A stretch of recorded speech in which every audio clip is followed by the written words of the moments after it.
Dr. Sarah Chen was having what she'd later describe as a perfectly normal Thursday when the salvage fleet arrived. She'd been organizing her desk drawer for the third time that week, carefully arranging expired pens she couldn't throw away because they still had ink when the proximity alarm started screaming. The sensor array showed 47 vessels dropping out of faster-than-light travel just beyond lunar orbit. They were massive, angular things that looked like someone had welded together 1,000 shipping containers and called it a spaceship. Sarah grabbed her coffee mug, the one with the faded university logo that she'd had for 12 years, and jogged to the command center of Research Station Meridian. By the time she arrived, half the crew was already there, staring at the screens with expressions ranging from confusion to mild panic. "Talk to me, Marcus," Sarah said, sliding into her chair without spilling her ancient coffee mug. Marcus Webb, the station's communication officer, looked up from his console. "They're broadcasting on all frequencies. Same message, looping. I'm putting it through now." A voice filled the command center. It sounded hollow, almost mechanical, but with an underlying wetness that made Sarah's skin crawl. "Attention, human installation. This is Salvage Coordinator Vrek of the Qurayshi Reclamation Fleet. Your orbital structure has been identified as abandoned or soon to be abandoned based on standard galactic decay patterns. We are here to process and reclaim all materials. Evacuation transports will be provided. You have 6 hours to gather essential survival items only. All other materials are now property of the Qurayshi Collective. Resistance is economically inefficient." Sarah blinked, then blinked again. Did they just call our active research station abandoned? "That's what it sounds like," Marcus said, equally baffled. "We have 300 people living here. The lights are on. We're literally broadcasting right now." "I know." Sarah pressed the communication button. Salvage Coordinator Vrek? This is Dr. Sarah Chen, Director of Research Station Meridian. I think there's been a mistake. We're not abandoned. We live here. This is our home." There was a pause. Then Vrek's voice returned, sounding confused in that wet, mechanical way. "Irrelevant. Galactic salvage law is clear. Structures showing signs of deterioration, inefficient resource usage, or accumulation of non-functional materials are classified as abandoned. Your station meets all 3 criteria. Evacuation is mandatory." "Signs of deterioration? We passed our inspection last month. Your outer hull shows scorch marks from micrometeorite impacts. Inefficient. Your solar array operates at only 92% efficiency. Wasteful. And our deep scans indicate your station contains massive quantities of non-functional items. Broken equipment, obsolete technology, items with no practical value cluttering your corridors and living spaces. This is clear evidence of abandonment preparation." Sarah looked around the command center. In the corner sat a plastic fern that nobody had watered in 3 years, but everyone agreed added character. On the wall hung a hand-drawn mission patch from the station's first crew, faded and slightly torn. Marcus's console was covered in stickers from various conferences, half of them peeling off. "Oh no," Sarah whispered. "What?" Marcus asked. "They think we're hoarders." "We're not hoarders. We just keep things." "Marcus, you have a drawer full of cables that don't connect to anything. They might be useful someday." Sarah turned back to the comm. "Coordinator Vrek, those items have value to us. They're not trash." "Items with no functional purpose are, by definition, waste material," Vrek replied. "Our scans show you retain data storage devices with corrupted sectors, furniture with structural damage, clothing with holes, decorative items that serve no life support function. And perhaps most concerning, you maintain an entire section dedicated to what you call a museum containing obsolete human technology. This is hoarding behavior consistent with pre-abandonment psychology. The Qurayshi Collective is actually helping you. We specialize in these interventions." "Museum?" Sarah's voice went up an octave. "That's the Heritage Hall. It's got the original circuit boards from the first Mars mission, the flag from humanity's first moon landing, the obsolete materials with no functional application, perfect examples of irrational attachment. The Qurayshi have processed thousands of species through these transitions. You are experiencing standard emotional resistance. This is normal. The feeling will pass once you've evacuated, and we've efficiently processed all resources." Dr. Yuki Tanaka burst into the command center, breathing hard. She was the station's chief engineer, and Sarah knew kept at least 15 broken tablets in her quarters because they had sentimental value. Sarah, they're targeting the Heritage Hall with their scanning beams. I think they're cataloging everything for breakdown. Sarah stood up so fast her ancient coffee mug nearly fell. She caught it automatically, muscle memory from 12 years of preventing spills. Coordinator Vrek, you need to stop immediately. Those items are culturally significant. Culture is temporary. Atoms are eternal. The Karyeshi Collective ensures maximum efficiency of atomic redistribution. Your so-called significant items will serve better purposes as component materials. You can't just take apart our history. We absolutely can. Galactic salvage law is very clear on this. Abandoned structures and their contents default to licensed reclamation services. We are fully licensed. Your emotional attachment is noted and dismissed as economically irrational. Marcus pulled up something on his screen. Sarah, I'm looking at this galactic salvage law thing. It's real. But there's a clause. Structures aren't considered abandoned if inhabitants can prove continued habitation and cultural maintenance. We're literally living here, Sarah said. How is that not proof? No, there's specific criteria. Let me read this. A species must demonstrate active preservation of cultural materials with ongoing functional purpose, maintenance of historical items with demonstrated practical application, and evidence that retained materials serve continued survival or social cohesion needs. Yuki leaned over his shoulder. So we have to prove that our old stuff isn't just junk we can't let go of? Basically. Sarah looked at her coffee mug, at the plastic fern, at the faded mission patch. We're so screwed. The next hour was chaos. Sarah called an emergency meeting in the cafeteria, the only space large enough for the entire crew. 300 humans packed in, all of them looking worried and clutching various objects they'd grabbed from their quarters. Okay, everyone listen up, Sarah said, standing on a chair so she could be seen. The Koreishi think we're abandoning the station because we keep stuff. They're giving us 6 hours to evacuate, and then they're going to break down everything for parts, including the Heritage Hall. The reaction was immediate and loud. They can't take the Heritage Hall, someone shouted. My grandmother's research notes are in there. I have my dad's old uniform in my locker, another voice called out. He wore it during the Jupiter mission. My kid made me a clay sculpture in kindergarten. It's in my quarters. It's broken, but I glued it back together. Are they going to take that? Sarah held up her hands. According to galactic law, yes, unless we can prove that our stuff has ongoing functional purpose. Dr. James Rodriguez, the station's xenobiologist, pushed his way forward. He was holding what looked like a rock. This is from Mars. I picked it up during my first planetary survey 20 years ago. It's literally just a rock, but it reminds me why I became a scientist.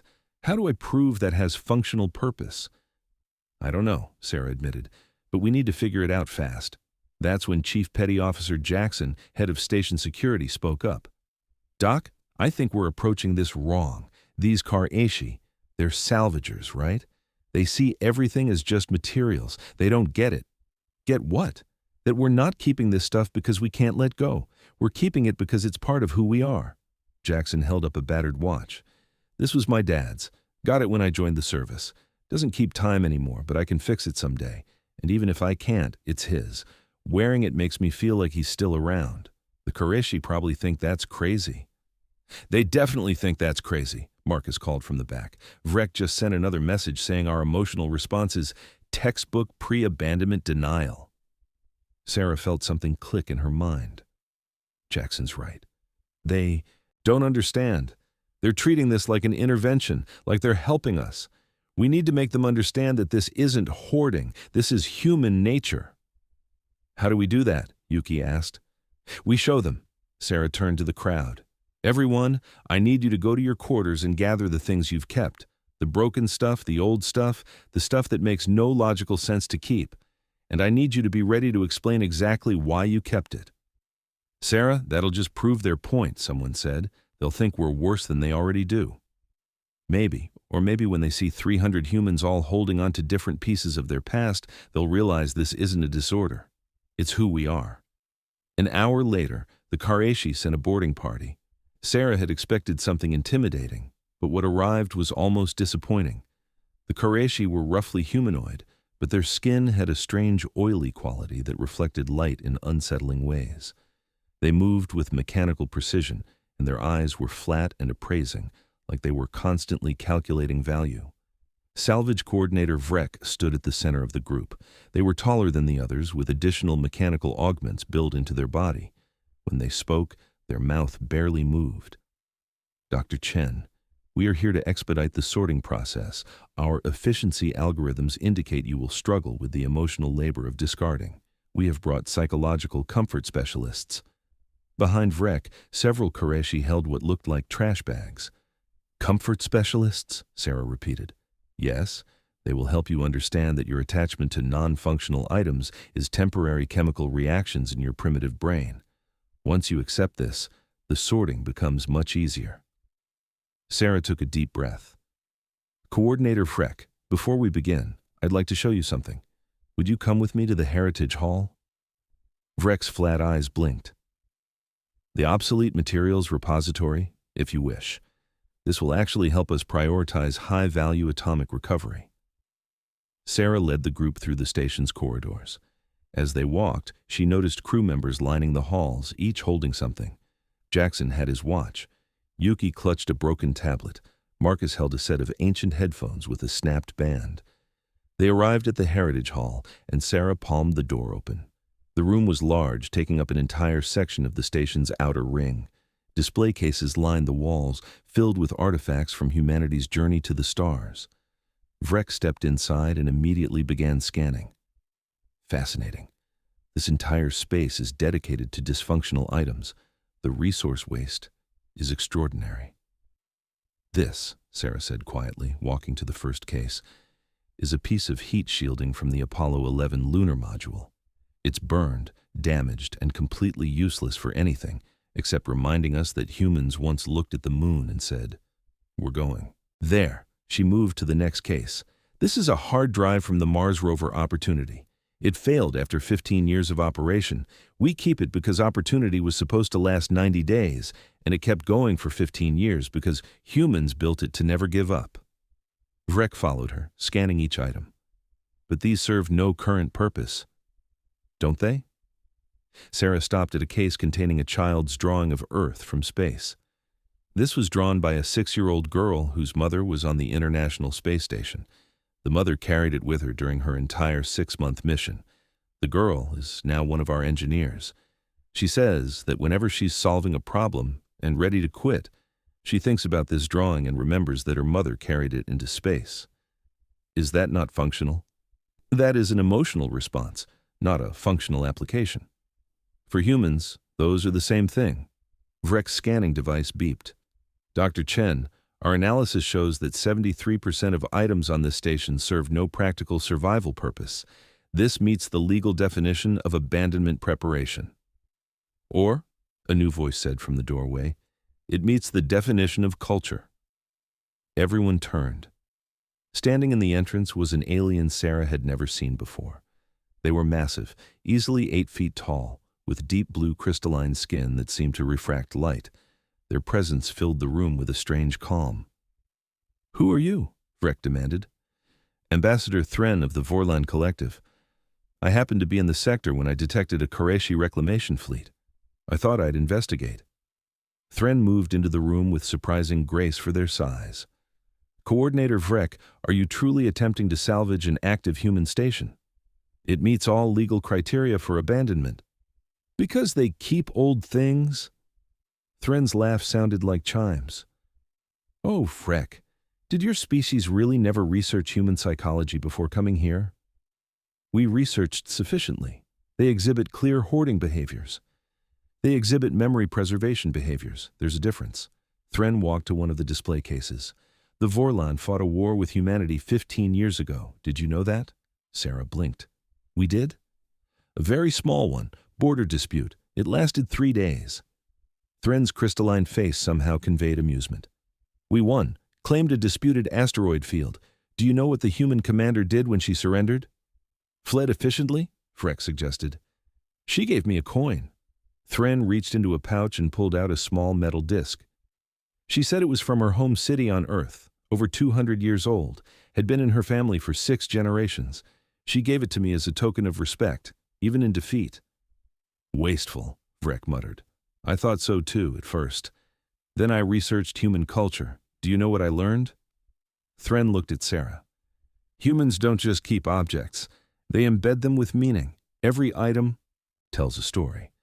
And those stories are how they remember who they are. Vrek's scanner beeped again. Meaning is inefficient. Perhaps, but it makes them remarkably stubborn. Thren turned back to the Qurayshi. During our war, we destroyed one of their outposts. Small thing, barely 20 people.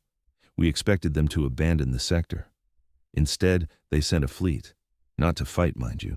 They sent a recovery team that spent 2 weeks combing through the wreckage, collecting personal effects from the deceased. We asked why. The commander said, because their families will want something to remember them by. They risked lives to recover broken objects. Sarah felt something tight in her chest. She hadn't known about that outpost. Vrek seemed uncertain for the first time. That is economically irrational. Yes, it's also why you should leave immediately. We have legal right to salvage. You have legal right to try. Thren's voice went hard. But let me tell you what will happen if you proceed. Humans will resist, not because this station has strategic value, not because the materials are worth fighting for. They'll resist because you're trying to take their stuff, their memories, their history. We are prepared for resistance. We have security personnel. Coordinator, I watched humans fight for 3 days over an asteroid field that had minimal resources. They lost, but they kept coming back, trying different approaches, refusing to accept defeat. Eventually, we had to negotiate just to make them stop. All that over rocks. Thren gestured around the Heritage Hall. This is their culture, their identity. If you try to take this, they won't just resist. They'll become absolutely irrational about it. And irrational humans are dangerous. Sarah felt like she should probably be offended, but Thren wasn't wrong. Vrek was quiet, processing. Finally, they spoke. If we withdraw, it sets a problematic precedent. Other species may claim emotional attachment to avoid salvage. Other species don't keep broken things like humans do, Thren said simply. The Vorlon discard anything non-functional. The Yith recycle constantly. The Craven never form attachments to objects at all, but humans. Thren looked at Sarah's coffee mug. They keep coffee mugs for 12 years because they like the logo. Sarah clutched her mug defensively. It's a good logo. It's faded to the point of illegibility. But I know what it says. Thren gestured at her as if this proved the point. You see, Vrek? This is what you're dealing with. They know it's irrational. They don't care. The attachment persists anyway. Vrek looked around the Heritage Hall, then at the crew members visible through the doorway, each clutching their treasured items. This entire species is dysfunctional. Or, Sarah said quietly, we just value different things than you do. But why? Vrek actually sounded curious now. From an efficiency standpoint, discarding non-functional items frees resources, reduces clutter, improves operational capacity. Why would you deliberately choose inefficiency? Sarah thought about her coffee mug, about Jackson's broken watch, about the rock from Mars that Dr. Rodriguez carried. Because these things remind us where we came from, who we've lost, what we've survived. They're proof that we existed, that the people we loved existed. And sometimes when everything is going wrong, holding on to something familiar is the only thing that keeps us going.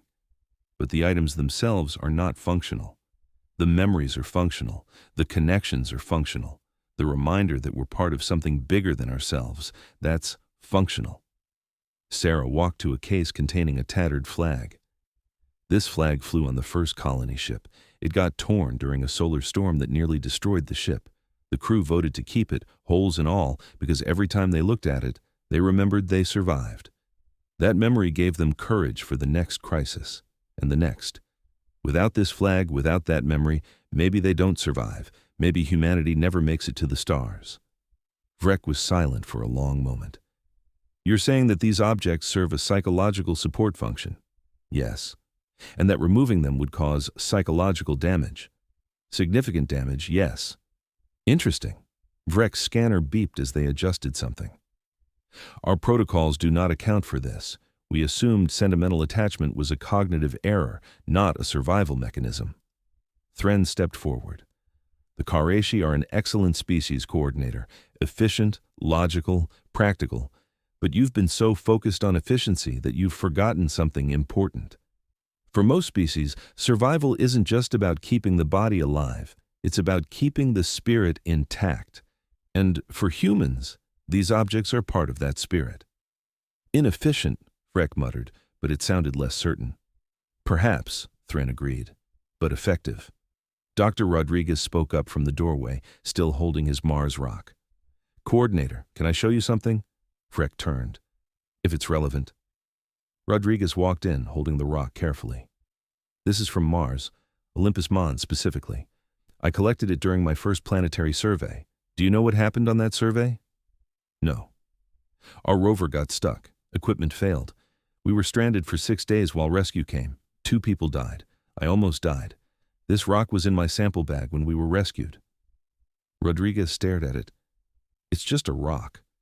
But every time I look at it, I remember those 6 days. I remember Sarah Martinez, who gave me her water rations. I remember Chen, who told jokes to keep our spirits up, even though he was dying. And I remember that I survived because other humans wouldn't let me give up. Rodriguez held the rock out to Freck. You're right that this has no practical purpose. It doesn't keep me alive, but it reminds me of people who did. And that reminder makes me want to be the kind of person who'd do the same for someone else. Is that not valuable? Freck stared at the rock. Their scanner beeped quietly. The atomic composition is standard Martian basalt. The monetary value is negligible. Yes, but the psychological impact on you is measurable. Heart rate increases when you discuss it. Neural patterns show heightened emotional engagement. The object serves as an external memory trigger with associated behavioral modification effects. I guess that's one way to put it. Vrek looked around the room at all the artifacts, all the broken, treasured things. My species does not do this. We discard constantly, always moving forward, always efficient. We have no museums, no heritage halls, no objects we carry for decades. Does that work for you? Sarah asked. It is efficient. But does it work? Freck was quiet. Then, slowly, they reached into a compartment on their suit and pulled out something small. A metallic fragment twisted and burned. This is from my first salvage ship. It exploded, killed my entire crew. I should have recycled it years ago. I keep telling myself I will, but I have not. The room was absolutely silent. Why not? Sarah asked gently. Because when I look at it, I remember their names. Vrick, Kelsch, Mora. They were good at their jobs. They deserved better than an equipment malfunction. Vreck's flat eyes glistened slightly. I told myself I kept it to analyze the failure, to prevent future accidents. But the analysis was completed within a week. I have kept it for 17 years. Rodriguez smiled sadly. That's not hoarding, coordinator. That's remembering. Vreck looked at the fragment, then at the heritage hall, then at the 300 humans watching from the corridor. I believe I may have made an error in classification. Does this mean you're leaving? Sarah asked, hardly daring to hope. No. Vreck carefully returned the fragment to their suit. It means I am reclassifying this station as actively inhabited with demonstrated cultural preservation protocols. Salvage procedures are terminated. The cheer that went up from the crew probably registered on the lunar seismographs. Vreck held up a hand. However, I am filing a report with the Galactic Council recommending that the salvage law be amended. It currently does not account for species that maintain non-functional items for psychological cohesion purposes. This is a significant oversight. Thank you, Coordinator, Sarah said, meaning it. Do not thank me. You made a logical argument. I adjusted my position based on new data. This is simply proper procedure. Vreck paused. Though, I confess, your species is peculiar. You keep broken things. You embed objects with meaning they don't physically possess. You risk lives for memories. We do, Sarah agreed. Inefficient. Probably. But perhaps not dysfunctional. Thren laughed, that chiming sound filling the hall. Oh, they're absolutely dysfunctional, but it works for them. Vreck's crew began filing out, heading back to their ships. Vreck paused at the doorway. Dr. Chen, A question. Your coffee mug, 12 years old, faded logo. You could replicate it with modern fabrication technology in minutes. Why don't you? Sarah looked at her mug. Because this one has a chip on the rim from when I dropped it during the Jupiter announcement, and there's a stain inside that won't come out from the time I fell asleep doing calculations, and the coffee sat for 2 days, and the handle is worn smooth where I hold it every morning. A new mug wouldn't have those things. It wouldn't be mine. You value the imperfections. I value the history. Freck nodded slowly. Fascinating. Completely inefficient, but fascinating. They started to leave, then turned back. One more thing. The Vorlan mentioned that humans become irrational when their possessions are threatened. Is this accurate? Sarah thought about Jackson's watch, Rodriguez's rock, Yuki's broken tablets. She thought about 300 crew members ready to fight for a room full of obsolete technology. Yeah, that's accurate. I will update our contact protocols accordingly. Future salvage operations will perform more thorough habitability assessments before deployment. Vreck's flat eyes glinted. Your species is a hazard to efficient operations. Sorry? Don't be. Hazards make life interesting. After the Qureshi departed, Sarah stood in the Heritage Hall with Thren, Marcus, and a few others. The crisis was over, but the adrenaline was still fading. That was terrifying, Yuki said, still clutching her tablets. I thought we were going to lose everything. We almost did, Marcus agreed. Thren walked slowly through the displays, examining each artifact with what seemed like genuine interest. You know, when my people first encountered humans, we thought you were hoarders too. We couldn't understand why you kept so many unnecessary things. Our own culture values efficiency, streamlined living. But after the war, after that commander gave me her coin, I started researching. Do you know what I found? What? Sarah asked. That every major human achievement is accompanied by objects you refuse to discard. The first moon landing, you kept the flag. The Mars missions, you keep rocks and broken equipment. Your first contact with my people, you made commemorative pins that serve no function except to remember the day. It's like you can't move forward without constantly looking back. Is that a criticism? Rodriguez asked. No, it's an observation. Most species in the galaxy focus on progress, always moving forward, always discarding the past. But humans, you carry your past with you. Every step forward, you bring pieces of where you've been. Thren touched the case with the Apollo heat shield. I think this is why you survive things that should destroy you, because you never forget what you've already survived. Sarah hadn't thought about it that way. So, our hoarding is actually a survival trait? Your remembering is a survival trait. The hoarding is just a side effect. Thren's crystalline face somehow conveyed warmth. Though I'll admit you could probably throw out some things. I've seen your supply closets. The cable situation is truly excessive. Marcus laughed. Those cables might be useful someday. They won't be. But they might. They absolutely will not. Okay, but what if... No, Sarah grinned, feeling the tension finally release. Her crew was safe. The station was safe. The Heritage Hall, with all its broken treasured things, was safe. Her ancient coffee mug had never felt more precious. 3 months later, Sarah was sorting through Storage Bay 6, which really did need cleaning regardless of what happened with the Qureshi, when Marcus called her on the comm. Sarah, you need to see this. If it's another spider in the ventilation system, I'm not interested. It's not a spider. It's an alien ship, small one, just docked. They're requesting permission to visit the Heritage Hall. Sarah frowned. What species? Qureshi. Sarah dropped the box she'd been holding, not even caring that it was full of cables that might be useful someday. She rushed to the docking bay, arriving just as the airlock cycled open. Coordinator Vreck stepped through, looking exactly the same as last time. But they weren't alone. Behind them were approximately 20 other Qureshi, all carrying containers. Coordinator? Sarah approached cautiously. Is there a problem? No, the opposite. Vreck gestured to the others.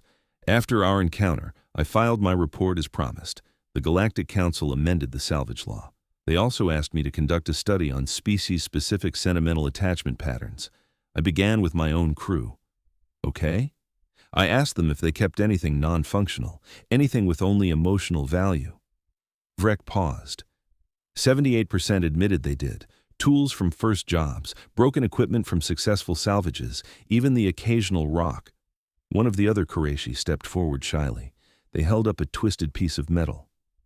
From my first salvage, the ship I was born on. It was scrapped 15 years ago. I kept this pipe fitting. I tell everyone it's for potential repair use. But that's a lie. I just like having it. Another Qurayshi showed a small organic sculpture. My offspring made this in school. It fell and broke. I repaired it. It is structurally unsound and will break again, but I cannot discard it. Sarah felt something warm spreading through her chest. You're all hoarders. We prefer the term sentimentalists, Rex said dryly. But yes, it seems the Qurayshi are not as efficient as we believed. We simply hid our attachments better. Why did you hide them? Because efficiency is our cultural ideal. Admitting we kept useless things felt like failure. Vrek looked at their crew. But after meeting you, after seeing an entire species openly treasure broken objects, I realized perhaps it is not failure. Perhaps it is normal. So you came back to donate to your heritage hall. Vrek gestured to the containers. These are artifacts from Qurayshi history, pieces of our first salvage ships, tools from our ancestors. We have kept them hidden in personal storage for generations, ashamed of our inability to discard them. But if humans can build museums to imperfection, perhaps we can as well. Sarah felt tears threatening. Coordinator, we'd be honored, but this is your history. Are you sure you want to leave it here? We are not leaving it. We are sharing it. You taught us that keeping broken things is not weakness. The least we can do is ensure our broken things are remembered properly. Over the next hour, the Qurayshi carefully unpacked their artifacts. Each item came with a story.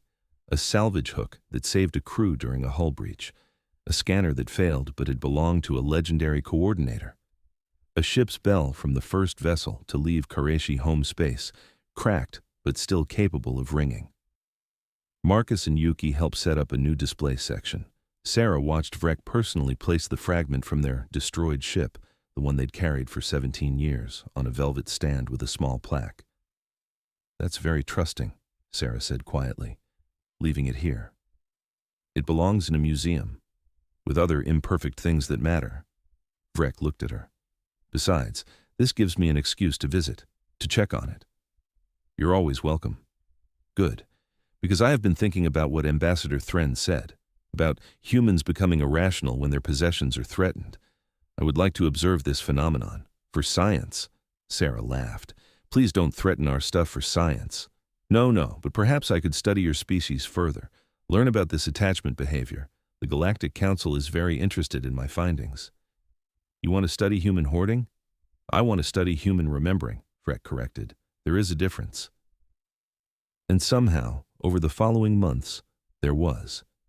Vrek returned regularly, each time with more Qurayshi who'd secretly kept non-functional items. The Heritage Hall expanded, adding sections for other species' treasured artifacts. The Vorlan contributed. The Yith sent pieces of their old shell casings, which they'd apparently been keeping in storage for centuries, despite claiming they never got attached to anything. Earth designated Research Station Meridian as humanity's first interspecies cultural preservation site. The crew grew. The station expanded, but Sarah kept her ancient coffee mug, now even more faded and chipped. 1 year after the initial incident, Sarah was giving a tour to a group of visiting dignitaries when a young Qurayshi approached her. They couldn't have been more than an adolescent by their species' standards. Dr. Chen, I wanted to thank you. For what? For making it okay to keep things. My parent is Coordinator Vrek. Before you met them, before all this, they never talked about their old crew. They never showed me the fragment. I thought maybe they didn't care about anything except efficiency. The young Qurayshi's eyes were less flat than Vrek's, more alive. But now they talk about Vrek and Kelsh and Mora all the time. They tell me stories, and they said it's okay that I kept this. The young Qurayshi held up a small toy, clearly broken and clearly well-loved. What is it? Sarah asked.